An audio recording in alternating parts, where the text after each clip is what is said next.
Welcome back to the broadcast. You're watching Inside Politics, but we want to step away from politics for a bit now and talk about the coronavirus situation in the country. And the government has issued a red alert over the surge of COVID-19 cases in the country with a warning that tougher containment measures could be imposed if the situation does not improve. In the latest COVID-19 address by the Health Cabinet Secretary, Mutahi Kagwe, Kenyans have been warned to be wary of the deadly Delta virus, which has been ravaging the world. And as KTN's George Maringa now reports, it was a sad relief for those living in the 13 Lake Basin region after curfew time was pushed to 10 p.m.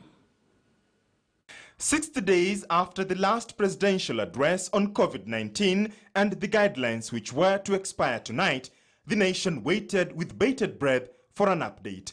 And when the time came, Health Cabinet Secretary Mutahi Kagwe appeared with a mixed bag of warnings to Kenyans.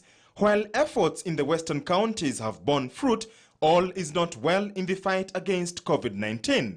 However, we are observing an increase in cases in other counties, including Kiambu, Kajiado, Lamu, Makueni, Murang'a, Nairobi, Nyandarua, Taita Taveta, and for the first time also, Tana River County.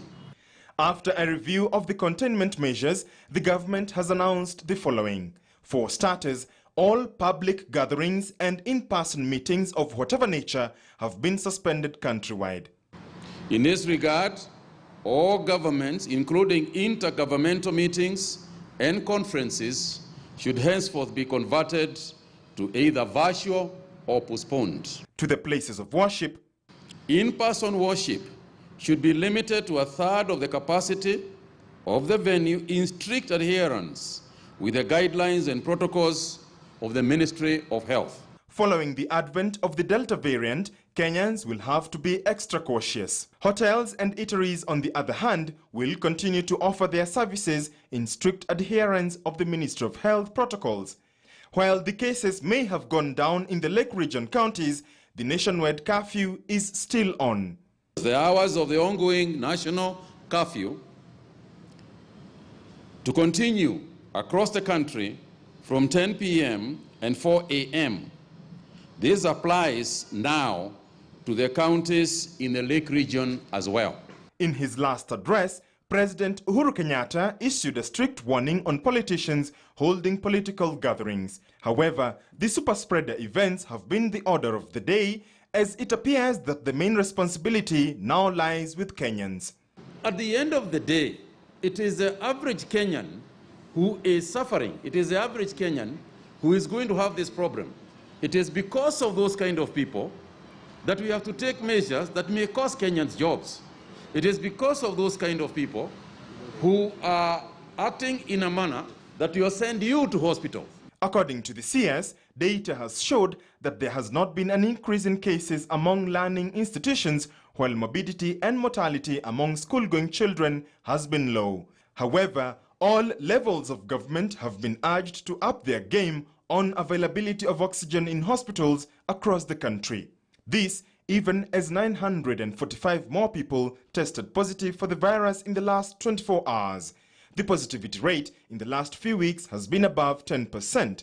When all is said and done, individual responsibility remains key in the fight against the invisible enemy. George Maringa, KTN News. All right, that is a situation that is happening. Of course, it's happening even as the government has been giving updates on how the vaccination drive is currently ongoing. A couple of consignments being expected in the country. The Mutahi Kagwe saying the COVAX facility has allocated Kenya 407,040 doses of AstraZeneca and 440 doses of Pfizer. This is besides the 13 million doses of the Johnson & Johnson procured by the government through the AVAT-AU mechanism. When we talk about COVID here on the show, we usually focus on, is the government doing enough? What is your take on this, Hesbon? Is the government doing enough to try and fight this virus? Ben, I think the government has done probably what it could have done. To say that it is enough probably would be giving the government too much credit. There's always room for improvement. And I think for me, where the government needs to improve a lot more is in the area of enforcement. I think the measures that they've put in place, especially in the last 3 months, you realize that most Kenyans have been very casual about these measures. It is an open secret that there are exclusive club of bars and restaurants that operate beyond the curfew hours. And we know this, so there's that laxity on the part of enforcement of some of these measures. But as far as the pharmaceutical measures are concerned, the vaccination program and all that, I think we've seen the government go out of its way, of course, with other mitigating, factors like, we depend on other countries for this vaccine within the COVAX framework. So you remember what happened in India and the demand that rose in India. But I think where we have reached at the moment, the government needs to change tact. With the vaccines that are coming in, I know in the next few days they will dispatch more than 400,000 of vaccines to the counties. It would be important now to focus on just anyone who wants to be vaccinated. Because at the end of the day, we just need a threshold that is enough to make the entire population safe. So there are so many people who have volunteered not to go, but they're in the bracket that needs to go for vaccination. And there are so many people who are not in that bracket, are not a priority, who are actually willing to go and take the vaccine because they think they're in that productive category and they are at risk. And I think those are the areas that the government need to weigh in, how to enforce these measures that they've put in place, and then how to encourage as many people as possible to get the vaccine. All right. Mark Bichachi, the vaccine, the number of the percentage, less than 3% of the Kenyan population has received the full vaccination. That is on the lower side. Many people agree that has been the case across the continent. The president told the BBC 2 days ago that that is because of what he has called vaccine nationalism. There are people who seem to think that is a bit of an excuse. What are your thoughts on that? Ben, first and foremost, let me say this, that the opinions expressed here are the opinions of people who are consummate professionals. Hesbon Owila is not on an ODM payroll to say what he's saying. Dismas Mokua is not on any payroll to say what they're saying. And it is quite disingenuous for a member of this panel to claim without proof, without being asked to substantiate, that people give opinions by payroll. Be that as it may, let me state some facts. Number one, that what the president said, I think he was being too diplomatic and too nice. What we are seeing in the world today is vaccine apartheid. It is apartheid because in the White West, they have vaccines beyond their population. Right. They can even immunize the next generation if they could immunize in vitro. This is unfair. It is wrong.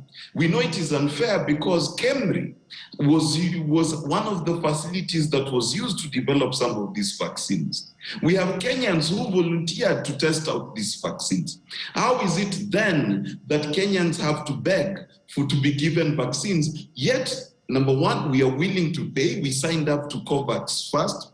We have set aside the budget to do so, and it is simply not available to Kenyans for no other reason than the reason that the black race is being discriminated against. I think the president was too nice in his statement. Is this an excuse on the part of the president? Of course not, because I doubt there is any president worth his salt who wants to see his economy, his people restricted to working only certain hours in the day. I don't think President Uhuru Kenyatta wants to be remembered as the curfew president. And if you look at the efforts the continual efforts that have happened in the Ministry of Health to acquire these vaccines, then you will know that it is clear that we are suffering what the African continent has suffered, where we are treated as children of a lesser God simply by the orientation and the color of our skin. So what is the solution? I'm going to say a radical solution, and I usually like to walk the middle of the road. All right. But India made a decision a long time ago to ignore the IPs of certain institutions to save its people. And that is why today we have a lot of medicine, generic medicine coming out of India. I think it is time for Africa to ignore those IPs, manufacture those vaccines, rescue our people, and rescue our economies. The time for playing nice is not this time. Begging the West for IPs is not going to work. This idea that we want to save our people off of vaccines that are about to expire, then the Wazungu certainly remember that Africans exist, is unacceptable. We either have equal share of this human solution, or we take it by force. All right. Let me come to you, Dennis Ntumbi. What do you think of this vaccine apartheid that we're talking about, and what the president called vaccine nationalism, and what can we do as a third world country in a pandemic like this? Thank you, Ben. I'll speak from the perspective of experience because I was a COVID victim, and I was admitted and I was on oxygen. So this, for me, is a very pertinent question, and even having lost some close friends and some people that I know. The truth is, COVID itself doesn't kill people.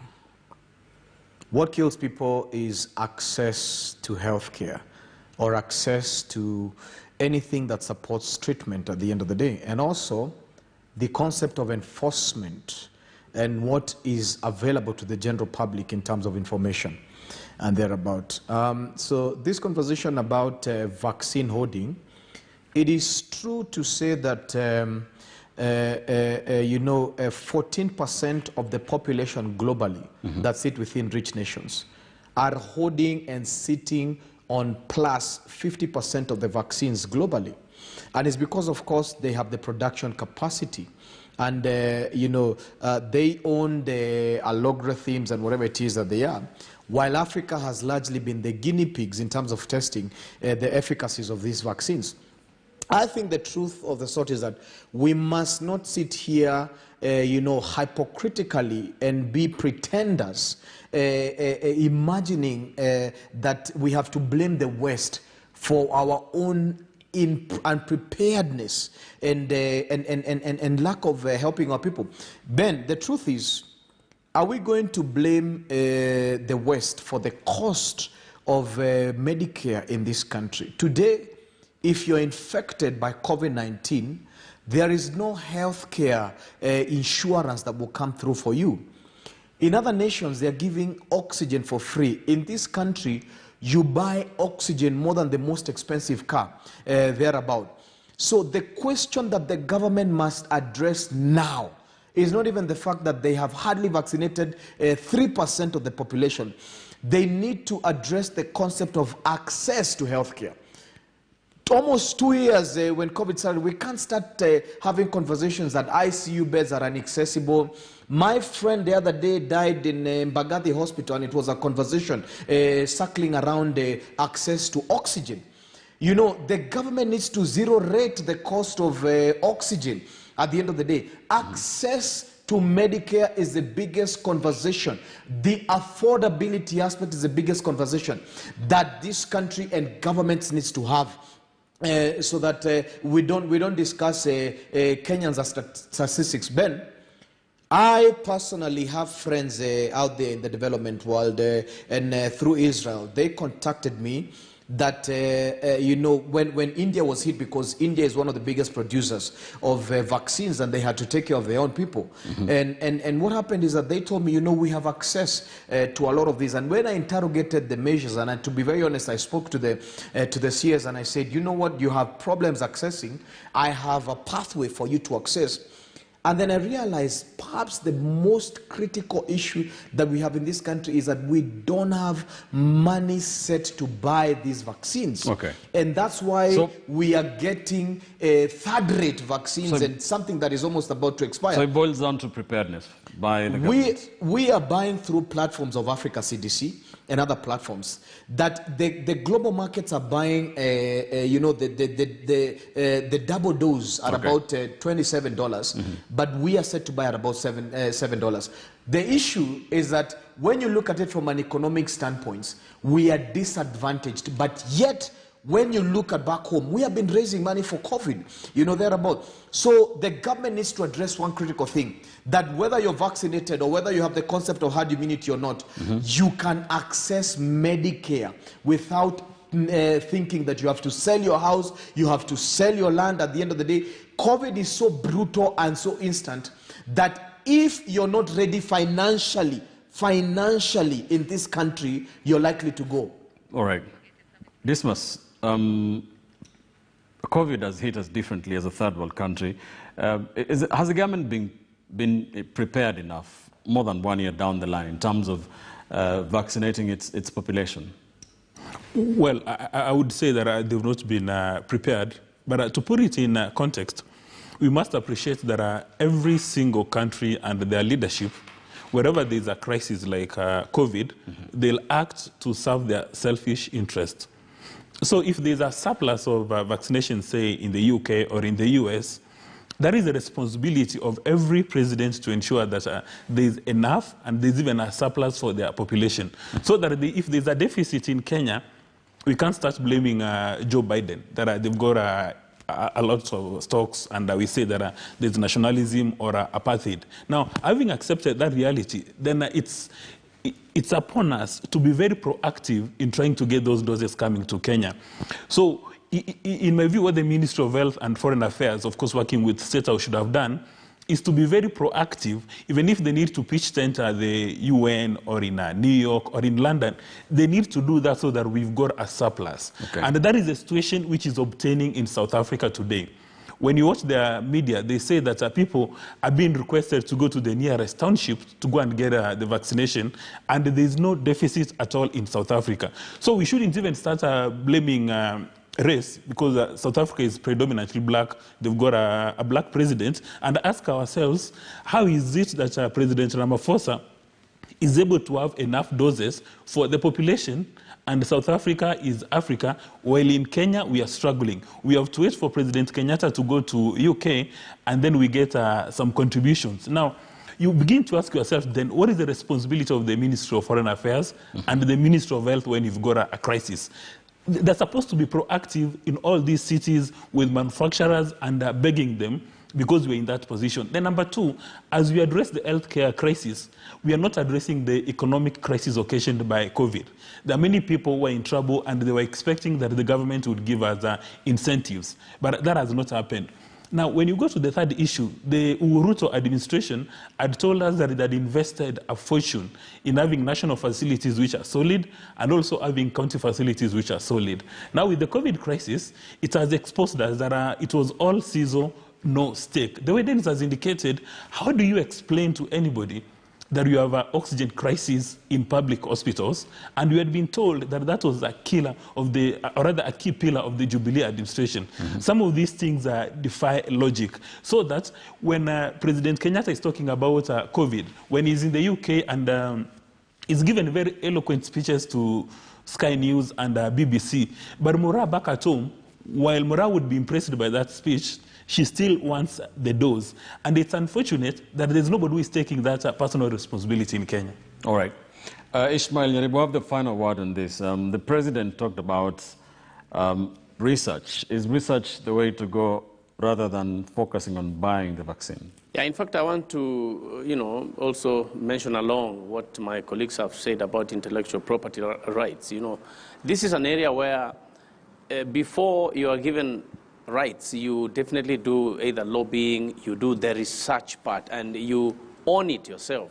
And you show that the aspect you have researched on is completely your own. And what kind of items or what kind of levels of research you have done which make it belong only to you. So Anybody can do that, whether in Africa, in Asia, or in the West, and that's what is happening. Therefore, we cannot blame necessarily the big multinationals, because for them, that's how it works. You've got to own a process and then say, at the end results, this is what we will get.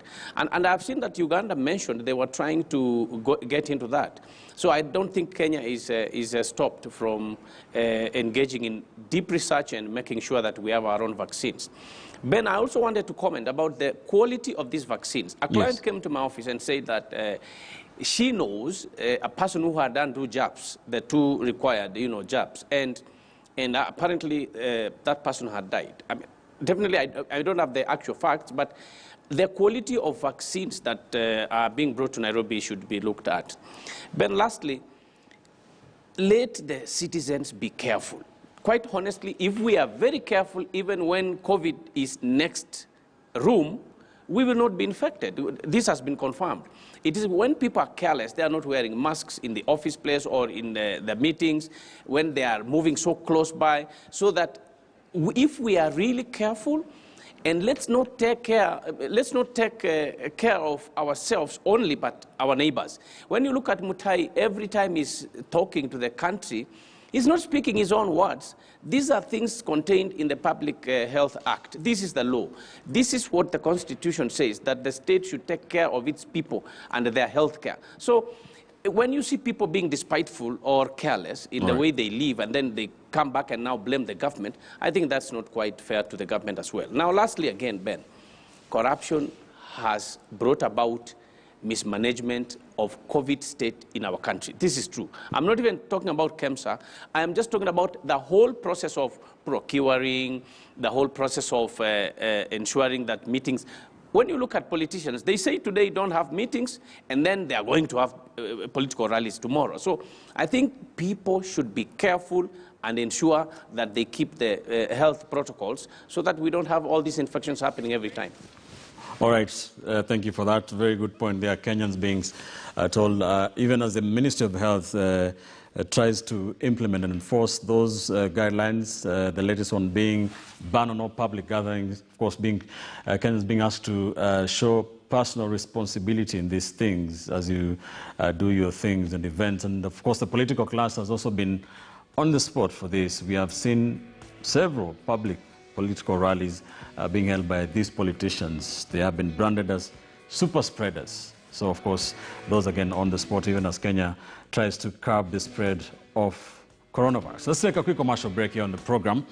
Don't go anywhere. When we come back, we have the final lap, and this is where, as always, we give you the chance to have the final word in our discussions. Your call is up next. Be sure to give us a call in studio with your comments, questions, contributions to our discussions today. Tell us what you think about the death of the National Super Alliance and what you think that means in terms of the options that Kenyans have going into the 2022 general election and the presidential contest. Also, talk to us about the bottom-up economic model that has been proposed by Deputy President William Ruto and any other economic model that is being proposed by these political presidential hopefuls. These are the discussions that Kenyans should be having. Also, do you think the government has done enough to curb the spread of coronavirus? Stay with us.